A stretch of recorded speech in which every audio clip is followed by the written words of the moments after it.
السلام عليكم ورحمة الله تعالى وبركاته. مرحبا بكم معايا من جديد. اليوم غنقدم لكم واحد الكيك اللي كيجي منعش بزاف بزاف بالحامض. الكيك بالحامض وحتى لاصوص ديالو بالحامض او بالسيترون. صراحه غادي تجربوه ان شاء الله وما غاديش تندموا عليه. غادي تعتمدوه في هذا الصهد هذا لانه كيجي منعش بزاف بزاف كي قلت لكم. تبعوا معايا دابا ان شاء الله نشوفوا المقادير ونشوفوا طريقه التحضير. صراحه راه مكوناته بسيطه وغادي يعجبكم ان شاء الله. بسم الله، نبداو على بركه الله التحضير ديال هذا الكيك ديالنا. ولكن اول حاجه غادي نبداو بها هي غادي ناخذوا هذا المول ديالنا اللي غنديروا فيه الكيك.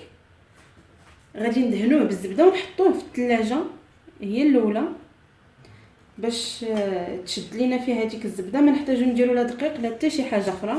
غادي ندهن المول عاد غادي نوجدوا الكيكه ديالنا. صافي دابا دهنت المول ديتو للثلاجه.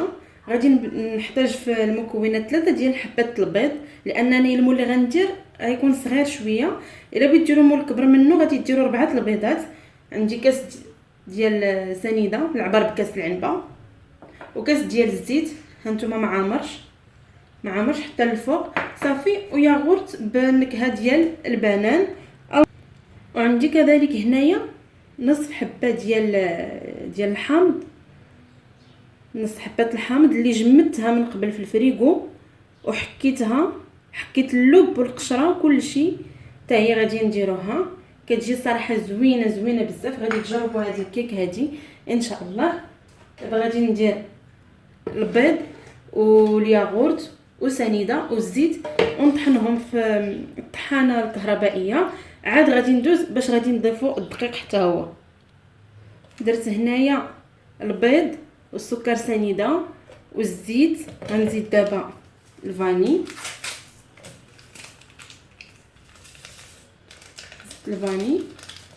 وغادي نزيد هذيك نصف حامضه اللي قلت لكم حكيت ها هو.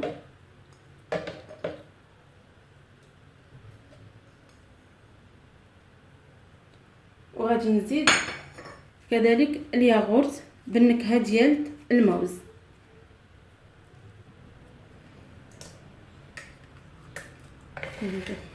الياغورت صافي غادي نطحن هاد المكونات هادو. عاد غادي نجي باش نضيف الدقيق تدريجيا هو والبيكين باودر او الخماره. غادي ندير خماره وحده صافي. دابا من بعد ما طحنت هاد المكونات هادو غادي نخويهم هنايا باش غادي نضيف الدقيق تدريجيا حتى نحصلوا على القوام اللي بغينا.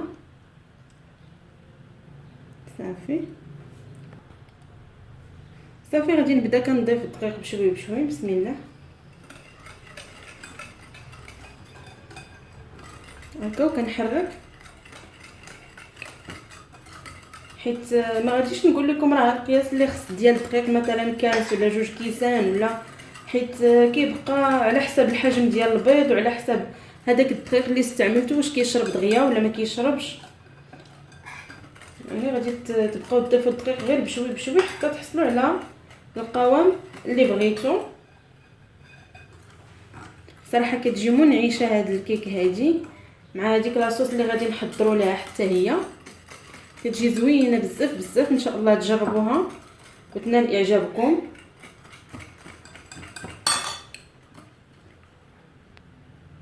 هذا هو القوام اللي كنحصل عليه. نتوما شفتوا من بعد ما كنكمل الاضافه ديال الطحين. صافي دابا غادي نزيد 7 غرام ديال البيكين باودر او ديال الخميره الكيماويه.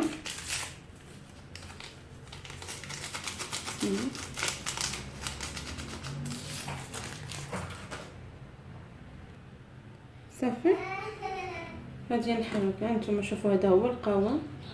شفتوا كي تجي ما كتجيش خفيفه بزاف وما كتجيش ثقيله بزاف. صراحه هذا الكيك كيجي منعش بزاف. هاد واخا كيبان لكم المكونات بساط ولكن السر في هذاك الحامض اللي كنجمدوه وكنطحنوه وكنحكوه مع الخليط. صراحه كتجي واعره بزاف بزاف. صافي دابا جبت المول اللي كنت خليته في الثلاجه من بعد ما دهنته بالزبده. هانتوما علاش كنضيف غير كندهن غير بالزبده بوحدها، بسم الله، باش ما نديرش الدقيق، حيت الدقيق الا درتوه فاش كتحيدوا الكيكه من المول كتلقاو بحال فيها واحد القشره رقيقه بزاف، ما كتعجبنيش هذيك القشره اللي كتجي في الكيك. داكشي علاش كنفضل انني ندير غير الزبده، كندير الزبده وكندير المول في الثلاجه باش كتبقى شاده ملي كنخويو الخليط تاع الكيك في المول. صافي دابا في هذا الاثناء الفران راه كيسخن، حتى بديت كنضيف الدقيق عاد شعلت الفران، ما يكونش الفران سخون بزاف. صافي غادي نقادها وندخلها للفران ونتلاقاو باش نقادو هذيك لاصوص ديال الحامض حتى هي. صافي ها هي الكيك ديالي دابا من بعد ما خرجتها من الفران، هانتوما شوفوا عرفتي راه واحد الريحه تبارك الله ديال الحامض كتشهي، كتجي خفيفه وزوينه. دابا غادي نحطوا الكيك ديالنا على جنب، غادي نخليوها وغادي ندوزو نحضروا هذيك لاصوص اللي قلت لكم. غادي نحتاجوا كاس ديال الحامض، كاس ديال عصير الحامض، غنديروه في كاسرونه بسم الله.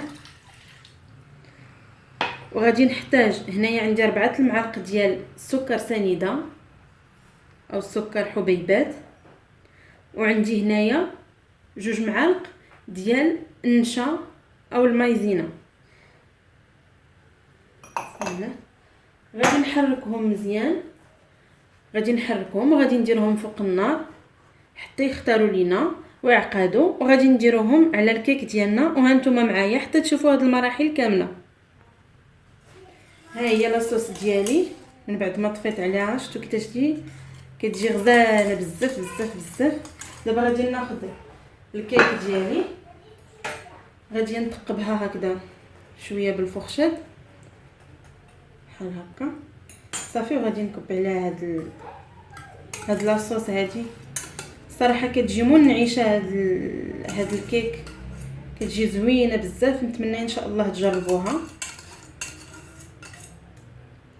صافي غادي نسرح عليها هاد الكريمه هاد لاصوص هادي.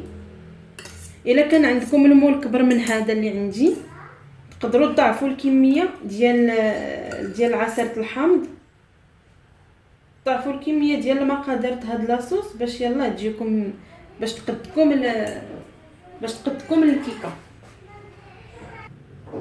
انتما شفتوها كيفاش كتجي. دابا ملي سرحت عليها هاد لاصوص هادي الوسط غادي ندخلها للثلاجه وغادي نخليها واحد ساعه ولا اقل دغيا كتبرد.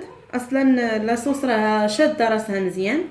غادي نزينها دابا بواحد القطع ديال الحامض صافي وندخلها للثلاجه ونتلاقاو باش نوريها لكم كيفاش كتجي من الداخل. صافي ها هي الكيك ديالي من بعد ما خرجتها من الثلاجه، كيف كتشوفوا شدات راسها مزيان وبردات. دابا غادي نقطع معكم باش غادي تشوفوا كيفاش كتجي من الداخل. صراحه كتجي منعشه ديال هذا الصهد هذا. بسم الله نتوما تشوفوا معايا. بسم الله نتوما غتشوفوا كيفاش كتجي من الداخل. شفتوها كيفاش كتجي. صراحه الحامض كيخلي الكيكه تجينا بيضه من الداخل وزوينه. ها هي دي انتما شفتوا هاد لاصوص ديالها. بسم الله كتجي زوينه بزاف بزاف. نتمنى ان شاء الله انكم تجربوها وتخليوا لي التعاليق ديالكم، وبصحه وراحه.